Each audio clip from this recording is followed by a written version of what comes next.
حي على الفلاح.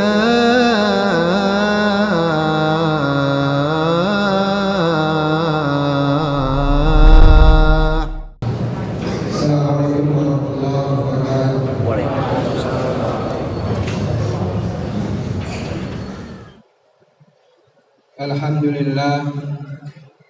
الحمد لله الذي أنعمنا بنعمة الإيمان والإسلام.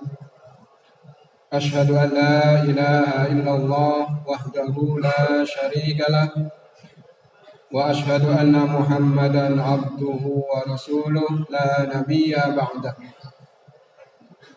اللهم صل على محمد وعلى آله وأصحابه ومن تبعهم بإحسان إلى يوم الدين.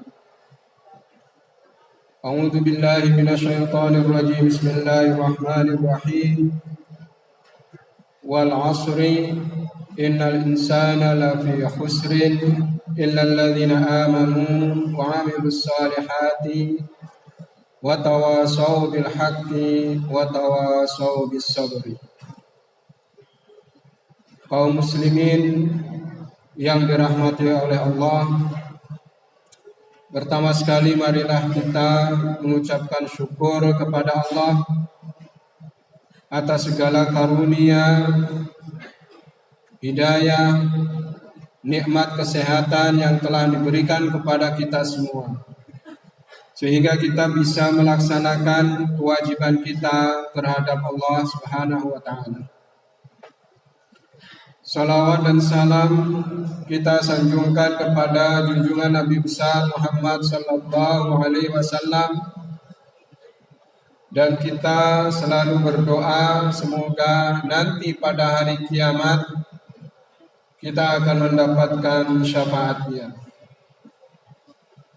Kaum muslimin yang dirahmati oleh Allah, untuk selanjutnya marilah kita sama-sama meningkatkan ketakwaan kita kepada Allah dengan menjalankan segala apa yang diperintahkan oleh Allah dan meninggalkan segala apa yang dilarangkan kepada kita semuanya. Kaum muslimin yang dirahmati oleh Allah, hari ini Jumat tanggal 22 November. Dan kalau kita sedikit menoleh ke belakang 2 hari yang lalu, kita tentu akan tahu bahwa tanggal 20 November itu adalah Hari Anak Sedunia. Tentu di antara kita ada yang ingat dan bisa jadi ada yang terlupakan. Kemudian pada 3 hari ke depan, insyaallah pada tanggal 25 November, kita juga akan memperingati yang disebut dengan Hari Guru Nasional. Ada 2 posisi penting, yaitu posisi anak dan kemudian adalah posisi sebagai guru. Hubungan antara anak dengan guru ini adalah tidak bisa dipisahkan, alias bahwa hubungan antara guru dengan anak itu adalah sangat urgen dan sangat penting untuk kita perhatikan. Kaum muslimin yang dirahmati oleh Allah, mengapa kita menganalisis atau mengkaji tentang masalah anak dan guru?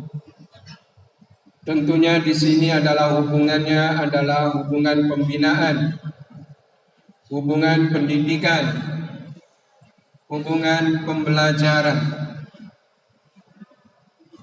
Kita sama-sama mengetahui bahwa salah satu di antara keteladanan atau teladan yang patut kita ambil dari Nabi kita, yaitu adanya sifat wajib yang harus dimiliki oleh seorang Rasul. Ada di antaranya adalah siddiq, benar, jujur, lurus, dan tidak banyak cabang-cabangnya. Yang kedua adalah fatonah, cerdas, pandai, pintar. Kemudian yang ketiga adalah tabligh, menyampaikan, yang dalam arti juga menerangkan, menjelaskan, memahamkan, mendidik, mengajar, menyampaikan, tabligh. Dan kemudian yang terakhir di antara sifatnya adalah amanah, terpercaya. Terambil dari kata amanah, yu'minu imanan. Maka amanah ini adalah kalau dalam bahasa sehari-hari bisa disebutkan sebagai sebuah titipan yang sampai kepada kita dan kita diwajibkan untuk menyampaikan kepada yang berhak. Kaum muslimin yang dirahmati oleh Allah, bahwa salah satu di antara indikator karakter yang bersifat profetik atau kenabian di antaranya adalah keempat sifat dasar yang itu adalah patut untuk kita perhatikan. Dan semua sifat dasar itu akan bisa tercapai paling tidak adalah melalui proses yang namanya proses pendidikan. Pendidikan di dalam Islam. Kaum muslimin yang dirahmati oleh Allah, bahwa pada kesempatan ini saya ingin mengambil isyarat-isyarat pendidikan yang ada di dalam Al-Quran. Paling tidak ini adalah sebagai konsep untuk bisa kita laksanakan, dan kalau bisa kita jalankan dengan sepenuh-penuhnya. Kaum muslimin yang dirahmati oleh Allah, kalau di dalam tradisi keislaman itu ada sebuah kata mutiara yang cukup populer, yaitu terkait dengan masalah ilmu. Ilmu, anak, guru, pendidikan, ini adalah merupakan rumpun daripada proses pendidikan. Disebutkan di dalam kata-kata mutiara itu, man arada dunya fa'alaihi bil ilmi, wa man arada al-akhirah fa'alaihi bil ilmi, wa man aradahuma ma'an fa'alaihi bil ilmi. Yang maksudnya adalah bahwa siapapun orangnya yang ingin bisa hidup enak, tertib, bahagia di dunia ini, maka diperolehnya adalah melalui ilmu. Orang yang ingin hidupnya di akhirat selamat, bahagia juga dengan ilmu. Dan barang siapa yang menginginkan kebahagiaan di kedua alam kita ini, maka itu semuanya adalah dengan ilmu. Kaum muslimin yang dirahmati Allah, marilah kita mengambil isyarat-isyarat bagaimana sebenarnya posisi ilmu, guru, dan anak di dalam Al-Quran. Tentang kaitannya dengan ilmu, terhadap orang yang berilmu, Allah sudah menjanjikan akan mengangkat derajatnya dan akan melebihkan daripada orang-orang yang beriman dan kurang ilmunya.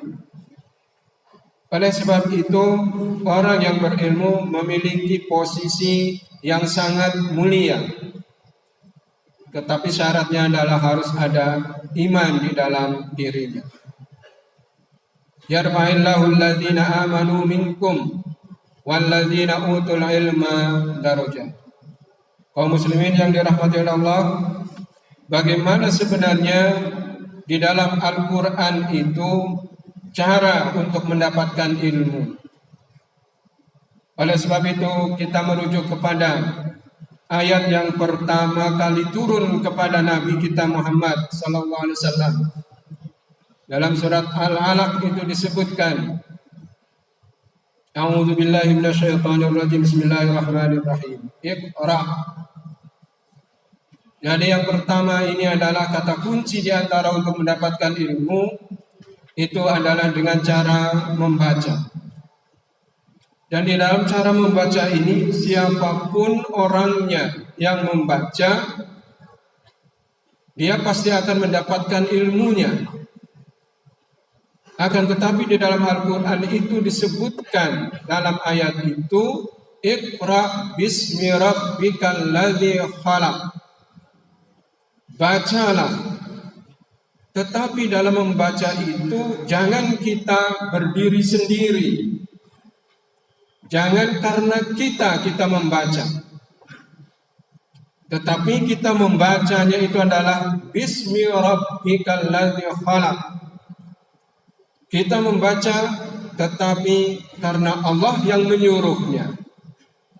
Kita membaca tapi karena Allah yang memohon atau yang mengajarkannya kepada kita. Oleh sebab itu di antara indikator bahwasanya kita ini membaca karena Allah, maka setiap kali kita hendak membaca, maka mulailah dengan Bismillahirrahmanirrahim. Memang memulai dengan Bismillahirrahmanirrahim terkadang ini agak ringan dan agak sepele. Tetapi ini menjadi pembeda yang sangat jelas antara orang-orang yang non-muslim dengan orang-orang yang Islam. Einstein itu membaca, ulama lain membaca. Tetapi antara Einstein dengan Imam Syafi'i misalnya pasti akan berbeda cara membacanya. Einstein tidak kenal yang namanya Bismillah. Tapi begitupun ilmunya sampai sekarang kita pelajari.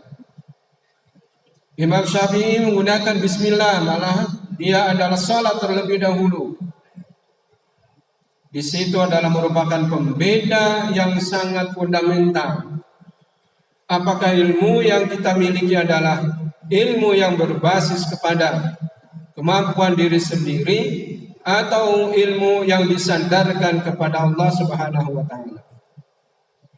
Oleh sebab itu, salah satu di antara kita memperoleh ilmu di antaranya adalah dengan membaca, tetapi membaca yang diawali dengan isyarat bahwasanya kita menyandarkan diri kita atas Allah Subhanahu wa taala. Yang kedua, cara memperoleh ilmu itu adalah dengan cara bertanya. Isyarat ini diambilkan dari ayat yang mengatakan atau yang difirmankan, Fas'al ahlal dzikri in kuntum la ta'lamun. Yang kedua adalah dengan cara bertanyalah kepada orang atau kepada siapapun atau kepada apapun kalau kita nggak tahu. Saya katakan di sini dengan apapun itu karena pada zaman sekarang sudah ada tempat untuk bertanya yang bukan manusia. Dengan perantaraan Google misalnya kita bisa bertanya. Kita bisa berselancar di situ. Akan tapi meskipun kita berselancar di alam maya, tetapi informasi yang kita tanyakan itu adalah berasal dari ahli zikir, para ilmuwan, para cendekiawan, dan orang-orang yang memiliki ilmu yang mumpuni. Kaum muslimin yang dirahmati oleh Allah, ini cara yang kedua kita mendapatkan ilmu, yaitu dengan memperbanyak bertanya. Kalau di kampus banyaklah bertanya kepada dosennya. Kalau di sekolah banyaklah bertanya kepada gurunya. Karena bertanya ini adalah merupakan sarana atau jalan untuk memperoleh ilmu.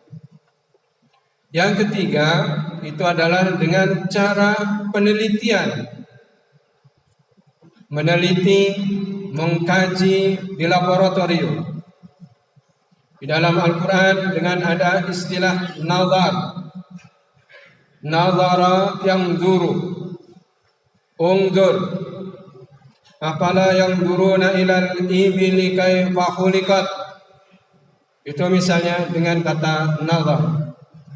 Yaitu yang ingin kita sampaikan di sini adalah sarana untuk memperoleh ilmu itu, yaitu dengan bertekun di laboratorium, maka di sana akan banyak ilmu-ilmu yang bisa dikeluarkan.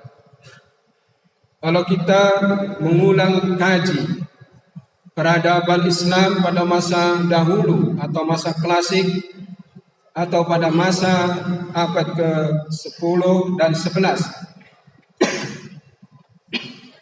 pada masa dinasti Bani Abbasiyah misalnya, kita akan mendapati di sana banyak orang yang melakukan nazar.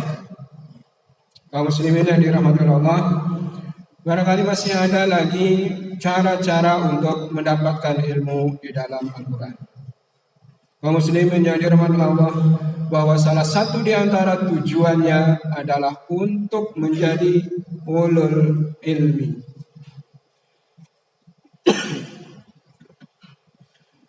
Kaum muslimin yang dirahmati Allah, inilah beberapa poin yang bisa kita sampaikan pada hari ini. Mudah-mudahan ada hikmahnya bagi kita semuanya. Barakallahu li wa lakum bil Qur'anil azim wa nafa'ani wa iyyakum bima fihi minal ayati wal dzikril hakim wa taqabbalallahu minni wa minkum tilawatahu innahu huwal ghafurur rahim.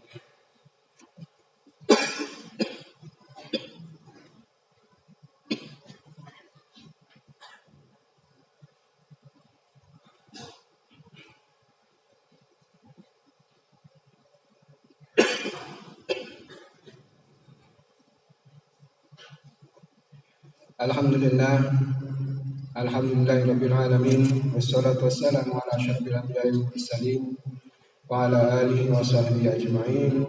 Rabbi shrah li sadri wa yassir li amri wa hlul 'uqdatam min lisani yafqahu qawli amma ba'd. Fa ya ayyuhal musalluna muttaqun usikum wa iyaya bittaqullah faqad fazal muttaqun. Laqad qala Allah ta'ala fi kitabihil karim ittaqullaha haqqa tuqatih wa la tamutunna illa wa antum muslimun. Innallaha malaikatahu yusalluna 'alan nabi ya ayyuhalladzina amanu sallu 'alaihi wa sallimu taslima. Allahumma shalli 'ala Muhammad wa 'ala ali Muhammad kama shallaita 'ala Ibrahim wa 'ala ali Ibrahim fil 'alamin innaka Hamidum Majid. Allahumma ighfir lil muslimina wal muslimat wal mu'minina wal mu'minat wal ahya'i minhum wal amwat. Rabbana la tuzigh qulubana ba'da idh hadaytana wa hab lana min ladunka rahmah innaka antal wahhab. Rabbana zalamna anfusana wa illam taghfir lana wa tarhamna lanakunanna minal khasirin.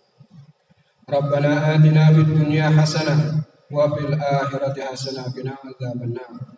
Ibadallah, innallaha ya'muru bil 'adli wal ihsan wa ita'i dzil qurba wa yanha 'anil fahsya'i wal munkari wal baghi ya'idukum la'allakum tadhakkarun wa la dzikrullahi akbar.